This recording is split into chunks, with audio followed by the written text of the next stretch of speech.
Olá, seja bem-vindo, seja bem-vinda a mais um resumo inteligente. Aqui você encontra um breve resumo para conhecer esse livro ou uma maneira de revisar os principais conceitos dessa obra. Hoje vou apresentar a vocês o livro O Jeito Harvard de Ser Feliz. Se você começar a observar as pessoas ao seu redor, você perceberá que a maioria segue uma fórmula que sutilmente, ou não tão sutilmente, é ensinada nas escolas, nas empresas, pelos pais ou pela sociedade. Ou seja, se você se empenhar, terá sucesso, e só depois de ter sucesso é que poderá ser feliz. Pensamos, se ao menos eu conseguisse aquele aumento de salário ou atingisse a próxima meta de vendas, finalmente seria feliz.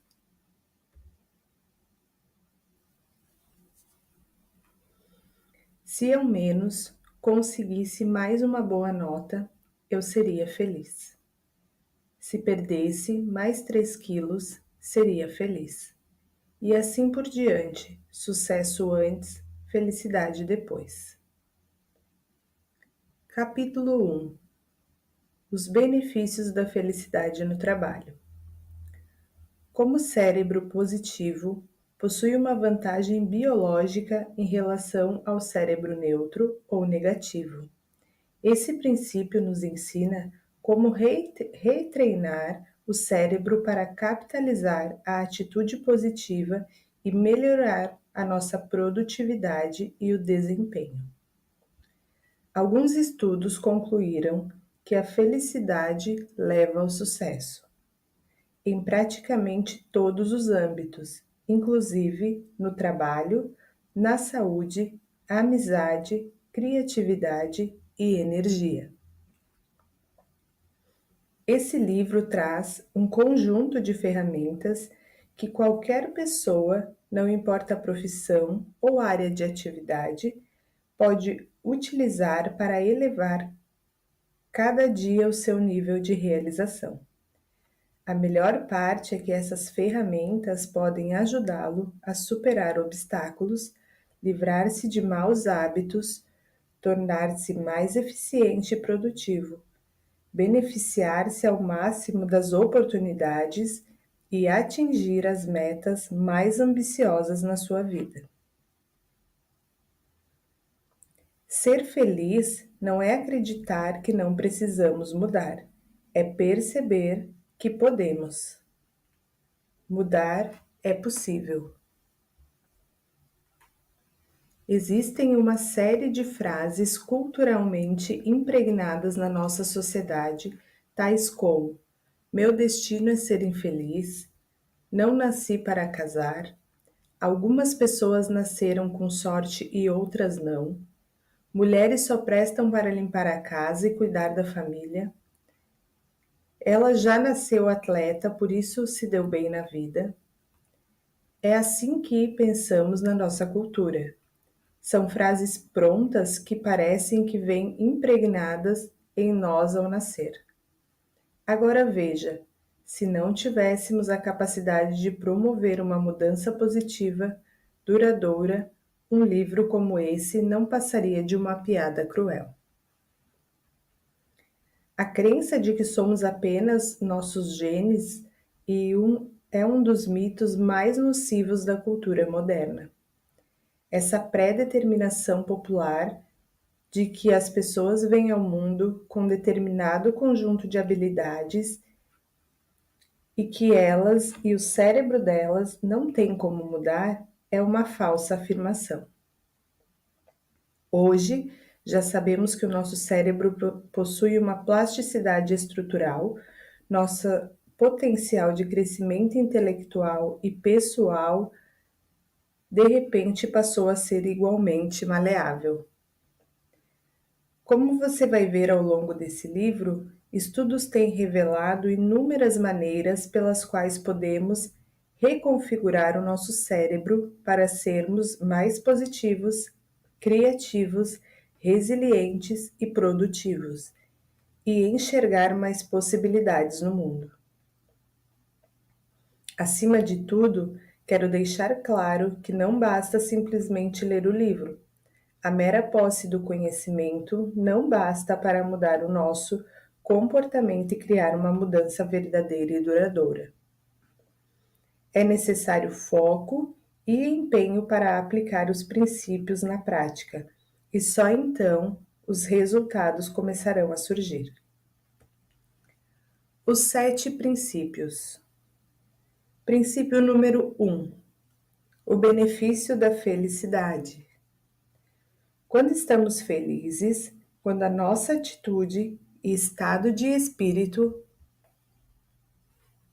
são positivos, somos mais inteligentes, mais motivados e, em consequência, temos mais sucesso.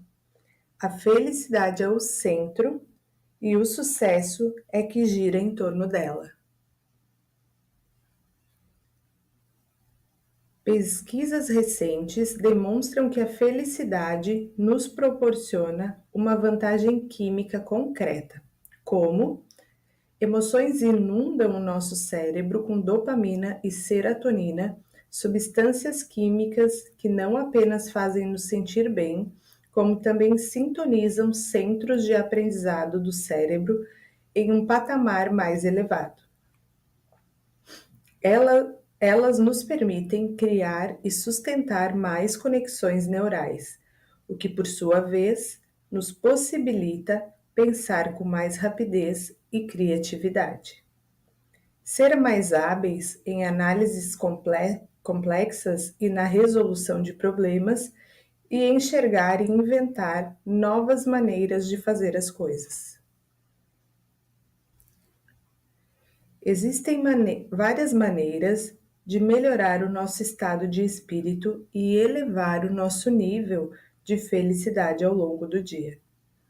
Cada atividade relacionada adiante não apenas nos proporciona uma rápida descarga de emoção positiva, melhorando o nosso desempenho e o nosso foco no momento, como também, se realizada habitualmente, nos ajuda a elevar permanentemente o nosso patamar de felicidade. Se uma das dicas a seguir não fizer sentido para você, não adote. Em vez disso, encontre um substituto que se adapte melhor a você. A meta é simplesmente elevar o seu estado de espírito e colocá-lo em uma condição mais positiva, para que você possa usufruir de tudo que o benefício da felicidade tem a oferecer. Dica 1. Medite. Bastam 5 minutos por dia observando a sua respiração. Enquanto isso, tente ser paciente. Se perceber que a sua mente está se distraindo, induza a voltar ao foco.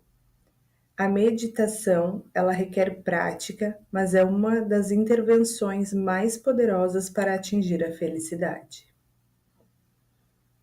2. Encontre algo pelo qual aguardar com expectativa. Muitas vezes, a parte mais agradável de uma atividade é esperar por ela. Então, sempre que precisar de uma descarga de felicidade, lembre-se do evento que está por vir. Antecipar a recompensa do futuro pode adicionar os centros de prazer do seu cérebro, tanto quanto a própria recompensa. 3. Exercite-se. Você já deve ter ouvido falar que o exercício físico libera substâncias químicas indutoras do prazer chamadas endorfinas. Mas esse não é o único benefício. A atividade física pode melhorar o humor e o nosso desempenho no decorrer do dia. Aumenta a motivação, reduz o estresse e a ansiedade. Caminhe, pedale, corra, Jogue, alongue-se, pule corda, não importa, contanto que você mantenha-se em movimento. 4. Gaste dinheiro, mas não com coisas. Ao contrário do ditado popular, o dinheiro pode sim comprar a felicidade, mas só se utilizado para fazer coisas e não simplesmente ter coisas. Apesar dos sentimentos positivos que obtemos de objetos materiais serem efêmeros a ponto de chegar a ser frustrante, gastar dinheiro com experiências, especialmente aquelas envolvendo outras pessoas, produz emoções positivas ao mesmo tempo mais significativas e mais duradouras. 5. Exercite um dos seus pontos fortes. Todo mundo é bom em alguma coisa. Você pode ser excelente em dar conselhos, pode lidar bem com crianças ou saber fazer um bolo de chocolate maravilhoso. Cada vez que utilizamos uma habilidade, não importa qual seja, vivenciamos uma descarga positiva. Se você se vir precisando de uma bela dose de felicidade, recorra a um talento que passou um tempo sem usar.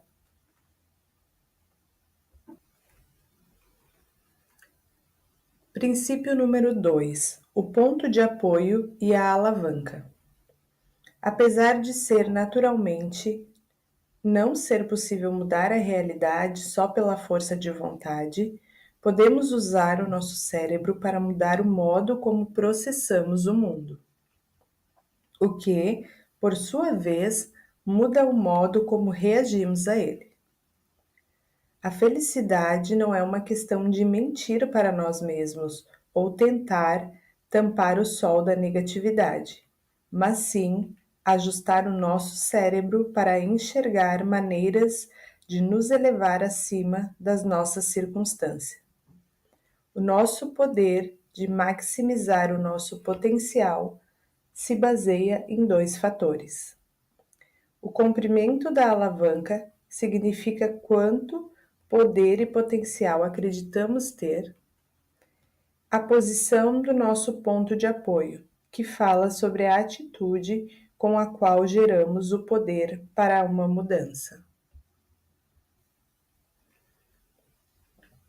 Quanto mais movemos o nosso ponto de apoio, ou seja, nossa atitude mental, mais a nossa alavanca se alonga e, em consequência, mais poder geramos. Mova o ponto de apoio para uma atitude mental positiva e o poder da alavanca é intensificado. Mais importante do que acreditar na própria capacidade é acreditar que é possível melhorar essa capacidade. Alguns estudos demonstram que o fato de alguém acreditar ou não que é possível desenvolver a inteligência afeta diretamente o seu nível de realização. Apesar das pessoas poderem definir em todos os aspectos, em seus talentos iniciais e aptidões, interesses ou temperamento, qualquer um pode mudar e crescer por meio do empenho e da experiência. Essa mesma pesquisa demonstrou que pessoas com atitudes mentais negativas deixam passar oportunidades de melhoria e apresentam um desempenho em geral inferior, ao passo que aqueles com atitude mental em desenvolvimento, tendendo a pensamentos positivos e de um futuro melhor, estão sempre ampliando as suas possibilidades. Princípio número 3: o efeito Tetris. O efeito Tetris resulta de um processo físico bastante normal que jogos repetidos acionam no cérebro dos jogadores. Eles ficam ligados em um processo chamado de imagem residual cognitiva. Sabe aqueles pontos azuis ou verdes que mancham a sua visão durante alguns segundos depois que alguém tira uma fotografia com flash de você? Isso acontece porque o flash gravou momentaneamente uma imagem no seu campo visual, de forma que quando vê o mundo, você enxerga esse mesmo padrão de luz por toda parte. Quando esses jovens que passaram um período prolongado jogando Tetris, eles ficam presos a um padrão de forma similar, mancham a visão deles, no caso, um padrão cognitivo que fazia eles enxergarem involuntariamente blocos de Tetris onde quer que olhassem. Especificamente, como estudos subsequentes revelaram, o jogo ininterrupto criava novos caminhos neurais, novas conexões que distorciam o modo como eles viam situações na vida real. É assim que o nosso cérebro funciona. Ele fica preso muito facilmente a padrões de visões de mundo, alguns mais benéficos do que outros. Todo mundo conhece alguém preso em alguma versão do efeito Tetris, alguém incapaz de romper um padrão de pensamento ou comportamento. Esse padrão, por vezes, é negativo. O amigo que entra em qualquer lugar e imediatamente encontra um motivo para reclamar. O colega que prevê um desastre antes de cada reunião, não importa quais sejam as circunstâncias. Você conhece o tipo, talvez até seja um deles. O problema é que, se ficamos presos apenas nesse padrão, sempre procurando e identificando o negativo, até o paraíso pode se transformar em um inferno. E o pior é que, quanto mais desenvolvemos a nossa capacidade de procurar e encontrar elementos negativos, mais deixamos de ver o positivos. Deixamos de ver aquelas coisas da vida que nos deixam felizes e que promovem o nosso sucesso. A boa notícia é que também podemos treinar o nosso cérebro para procurar e encontrar o positivo e nos tornar especialistas em capitalizar o benefício da felicidade. Quando nosso cérebro está constantemente procurando e se concentrando no positivo, nós nos beneficiamos das 3 ferramentas mais importantes: a felicidade, a gratidão e o otimismo. O papel da felicidade deveria ser óbvio. Quanto mais atentamos para o positivo que nos cerca, mais nos sentimos melhor. O segundo mecanismo é a gratidão, porque quanto mais oportunidade de positividade vemos, mais grato nos tornamos. Estudos demonstram que pessoas, em geral gratas, são mais energizadas, emocionalmente inteligentes, tolerantes e menos propensas à depressão, ansiedade ou solidão. O terceiro item é o otimismo. Isso instintivamente faz sentido. Quanto mais o seu cérebro presta atenção ao positivo, mais é possível esperar que essa tendência se mantenha e, em consequência, mais otimista você será. Da mesma maneira que dominar um videogame requer dias de prática focada, treinar o seu cérebro para perceber mais oportunidades requer prática na concentração do positivo. A melhor maneira de dar início a esse processo é fazendo uma lista diária dos aspectos positivos do seu dia. A atitude mental ideal não é se descuidar dos riscos, mas sim priorizar de fato o lado positivo. Princípio 4. Encontre oportunidade na adversidade. O cérebro humano está constantemente criando e ajustando mapas mentais para nos ajudar a navegar por esse mundo complexo e em constante mudanças. Essa tendência foi programada em nós por meio de milhares de anos de evolução. Para sobreviver, devemos criar mapas físicos do nosso ambiente, delinear estratégias para obter comida e mapear possíveis efeitos das nossas ações. Esses mapas são muito importantes para a nossa sobrevivência na natureza e também para ter sucesso e prosperar nas diversas áreas de sua vida. Apesar de muitos de nós, felizmente, vivermos uma vida livre de traumas sérios, todos vivenciamos algum tipo de adversidade em algum ponto da vida. Erros, obstáculos, fracassos, decepções, sofrimento. Temos muitas palavras para descrever os graus de provação que podem nos acometer a qualquer momento na vida pessoal ou profissional. No entanto, cada contratempo vem acompanhado de alguma oportunidade de crescimento que podemos nos treinar a perceber e aproveitar. As pessoas mais bem-sucedidas veem a adversidade como um trampolim para a experiência. Com efeito, é o fracasso que muitas vezes leva a ideias revolucionárias, que levam você ao próximo degrau, geram lucros recordes e reinventam carreiras. Naturalmente, transformar a adversidade em oportunidade é uma habilidade mais natural para algumas pessoas do que para outras. Felizmente, essas técnicas podem ser aprendidas. Uma maneira de nos ajudar a enxergar o caminho da adversidade, a oportunidade, é praticar o modelo ABCD da interpretação.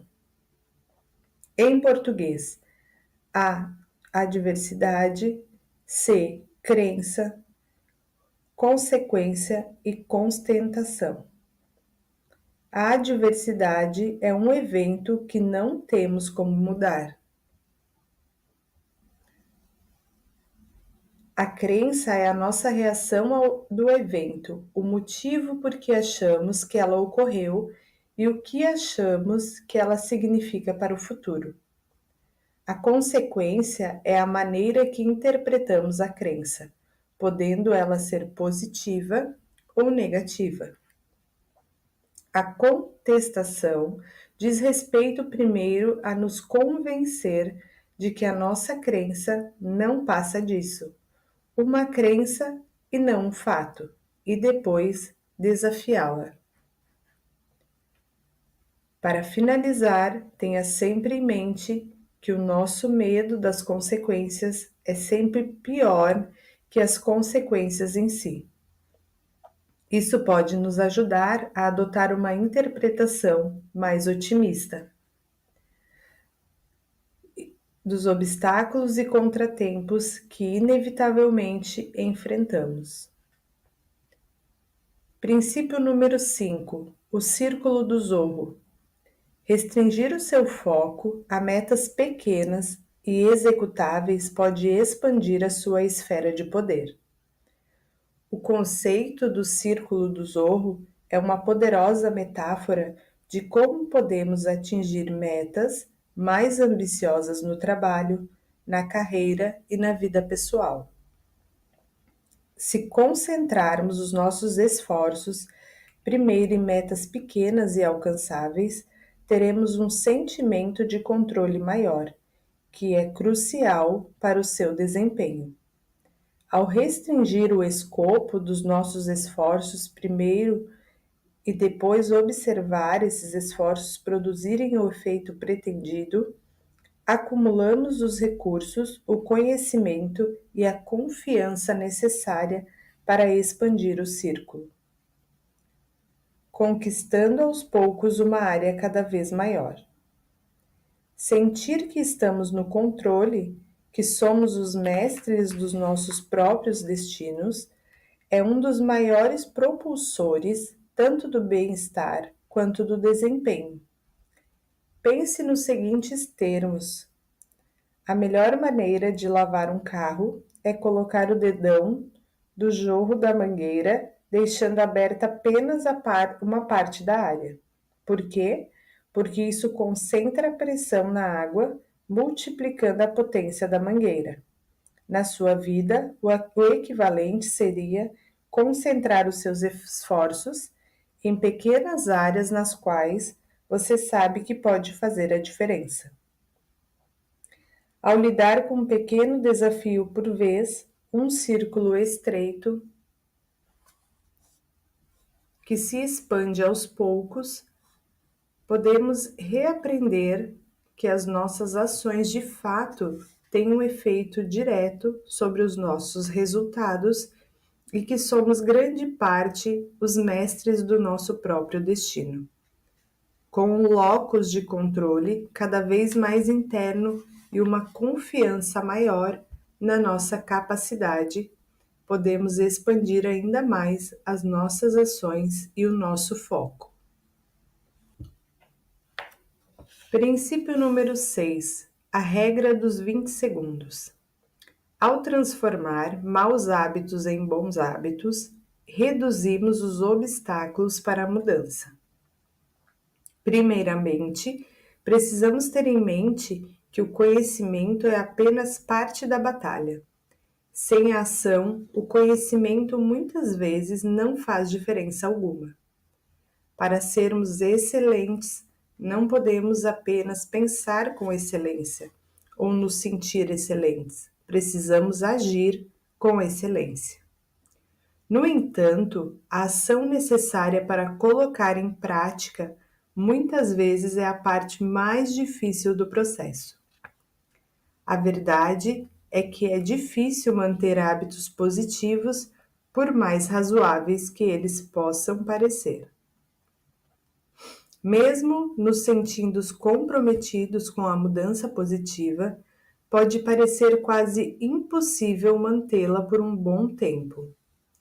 Com muita frequência, nossas promessas não são cumpridas e esteira ou bicicleta ergométrica de hoje se tornam cabides de roupa amanhã. Se o nosso cérebro tem a capacidade de mudar, como sabemos ser o caso? Por que é tão difícil mudar o nosso comportamento e como podemos facilitar essa tarefa? Naturalmente, é nesse ponto que a expressão "é mais fácil dizer do que fazer" tem mais relevância. Os bons hábitos podem ser a resposta, mas como podemos criá-los? Uma sugestão para esse processo são as pitadas diárias de empenho. Não se trata de uma grande revelação, mas basicamente de uma reformulação do velho ditado: a prática leva à perfeição. Em outras palavras, o nosso cérebro efetivamente muda em resposta à prática frequente. Não importa se você está tentando mudar hábitos do trabalho ou em casa, o segredo para reduzir as escolhas é determinar e seguir algumas regras simples. Naturalmente, essa técnica não é eficaz só para decisões, do tipo usar uma esteira ou a bicicleta ergométrica. Determinar antecipadamente as regras pode nos libertar do constante bombardeio de escolhas que podem fazer uma grande diferença na nossa vida. Se adotarmos a regra de nunca dirigir depois de tomar um drink, por exemplo, eliminaremos o estresse e a incerteza de tentar tomar a decisão sempre que não sabemos ao certo se estamos embriagados depois para dirigir. As regras são especialmente úteis nos primeiros dias da iniciativa, mudar comportamentos, quando é mais fácil desviar do caminho. Aos poucos, à medida que a ação desempenhada se torna mais habitual, podemos nos dar ao luxo de flexibilizar as regras.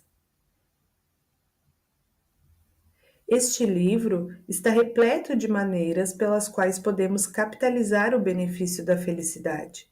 Mas se não colocarmos essas estratégias em prática, elas permanecerão inúteis, como um conjunto de ferramentas mantidos trancados em um armário. O segredo para a criação desses hábitos é manter uma prática repetida, ritualista, até as ações se arraigarem na química neural do seu cérebro. E o segredo para a prática diária é posicionar as suas ações desejadas o mais perto possível do caminho da menor resistência. Princípio número 7. Investimento social. A sua rede social de apoio é o seu maior ativo. Em meios aos desafios e ao estresse do trabalho ou do dia a dia, nada é mais crucial para o sucesso do que contar com as pessoas que nos cercam. No entanto, sempre que algo nos acontece, a nossa tendência é se afastar e tentamos avançar por conta própria. Em consequência, acabamos sozinho e sem ter com quem contar.